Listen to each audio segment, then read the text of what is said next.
The world is not the world as manifest to humans. To think a reality beyond our thinking is not nonsense, but obligatory. Flicker theory with Tadas Vinokur. Flicker theory with Tadas Vinokur. Hello everyone, welcome to Flicker Theory Reviews. I'm your host, Tadas Vinokur. You've been probably wondering, what are these new forms of realisms that have been popping up all over the place? What's that about?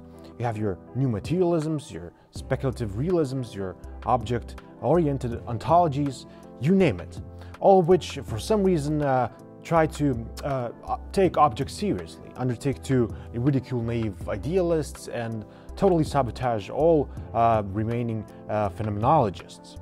So why are these new forms of realist thought important now?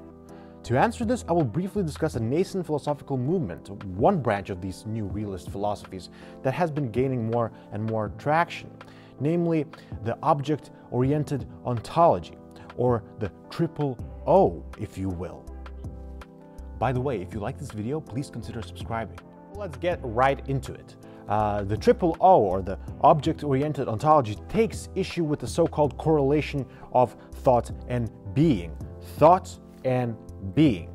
This is an explicit critique of all those who believe that the world, or our understanding of the world, cannot be separated from the mind. I see things with my eyes, I think through my mind. That makes sense.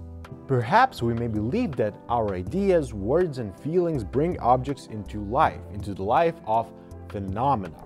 We describe objects and suddenly objects are part of us, part of our everyday. We know how to refer to them, hence we know how to use them.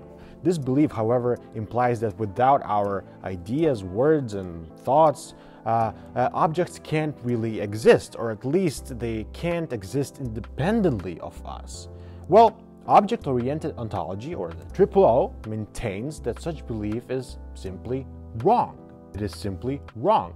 More concretely, triple O is an explicit critique of Immanuel Kant's Copernican revolution, which refers to the Kantian separation of noumenon from the phenomenon. Noumenon is the thing in itself, the object, which is separated from our thoughts, all of our cultural judgments and biases, representations, while phenomenon refers to anything that can be apprehended by our senses. Kant actually argued that the representation of the object makes the object possible. Phenomenon makes the noumenon possible. It's never the other way around. Can I understand this without imposing a cultural bias? Well, object-oriented ontology attempts to examine precisely this, namely whether objects can function independently without human representations, judgments, or subjective categories.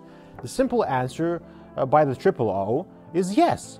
Triple O maintains that objects can indeed function independently from human subjectivity. In addition, objects are also never in any way undermined, misused, or weakened by their relation with human subjectivity. HARMAN, the man who actually came up with the name object-oriented ontology, claims that the Copernican revolution, separation of the noumenon, the object, from the phenomenon, the representation of the object, is still an important philosophical revolution.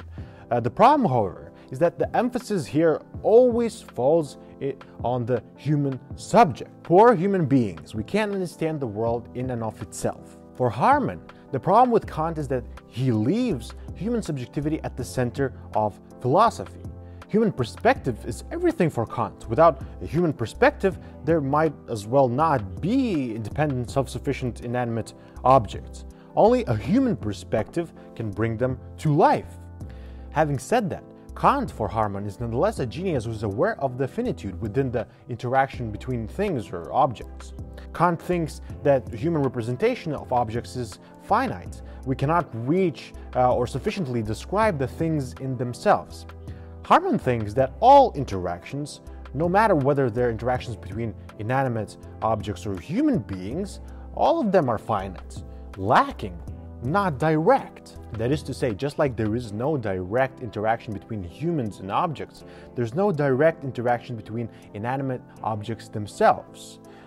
In fact, all objects, when relating to one another, are perpetually distorted, translated. Triple O does not think that finite relationality of human interactions is unique to humans. It is in fact universal. It affects all relations between objects, things. HARMAN defines objects as unified realities, physical or otherwise, that cannot be reduced either to downwards to their pieces or upwards to their effects. This way of thinking dethrones human beings. It makes human subjectivity a little bit less special. That is precisely why the Triple O argues against anthropocentrism, or the idea that humans, subjects, are somehow more important or more special than non-human beings, objects. We, human beings, according to Triple O, are actually on an equal footing with objective reality. Just like we have our own lives, objects do have their own lives as well. Not surprisingly, recently Triple O became quite popular with contemporary artists who have to deal with objects. They have to invest objects with meaning. They display objects in galleries, objects which mean something, have lives of their own in a sense. These objects relate to other objects, thereby producing aesthetic sensuality. I could mention some artists like Eduardo Navarro and his work Timeless Alex, or Pamela Rosenkrantz and her work Our Product, all of whom focus on the ways in which inanimate objects interact, exert power between one another. I would like to end this brief exploration of the Triple O with a quote by HARMAN. "The world is not the world as manifest to humans. To think a reality beyond our thinking is not nonsense, but obligatory." This means that even if we only can describe ontological categories through language or our ideas, we should still try to do justice to ontology, in this case the realist ontology, and try to go beyond that language, beyond human subjectivity. That is, we should try to uncover relationality of objects. Thank you so much for watching. See you next time.